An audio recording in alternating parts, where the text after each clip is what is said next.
But Nakili, let me show this very significant rock. It is called the Kamehameha rock, and I'm not sure if the cameras can catch it up there. But why is it here, and what's so important about the rock? Well, from the time when he was a little boy, just about your age, Nakili, they would give Kamehameha different rock to carry, and they would give him bigger rocks and bigger rock and bigger rock until he was capable of carrying and lifting a big, big rock.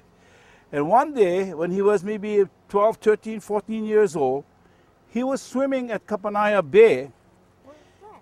Kamehameha Bay is right down the road. We're going to stop by there. And after being in the water, surfing and swimming for a long time, you get cold. And so when you come out of the water, there's this nice big rock, and it's been heated by the sun. So it's nice and warm. And what does he do, Nakili? He lays on it. Yeah, it's nice and warm. Keeps him warm. And it feels so good that what does he do? He carries it all the way to here.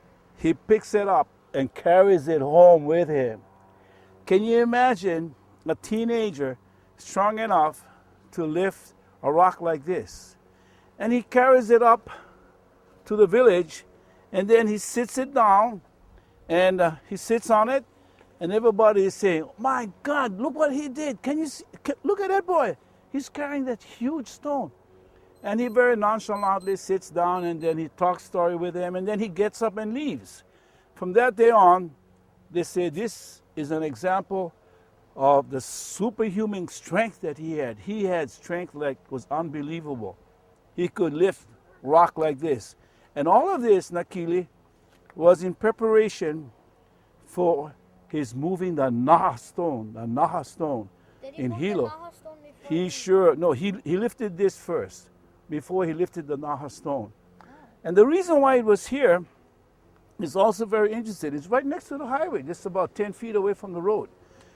Is when the plantations were plowing the area and they were removing all the stones, some of the Solomon brothers said, "Hey, we've got to save this stone because this is Kamehameha stone." So they put it on the truck, and they were taking it to the courthouse where we saw the Papamu. Yeah. And when the truck came around this corner, what happened? The rock fell.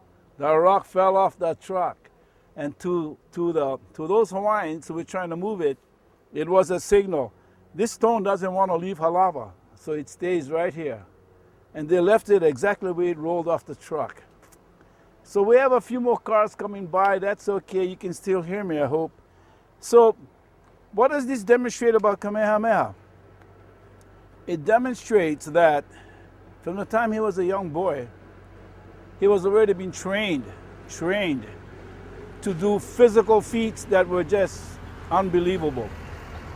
And his training included lifting rocks bigger and bigger and bigger until he could carry a rock like this.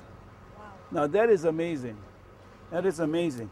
Of course, if we had a chance to go to Hilo and you take a look at the Naha stone, then you would believe if we could lift this when he was 14, 15 years old, 2 years later, he would be capable of lifting the Naha stone, which he did. So let's go to Kapanaya and see where this pohaku came from.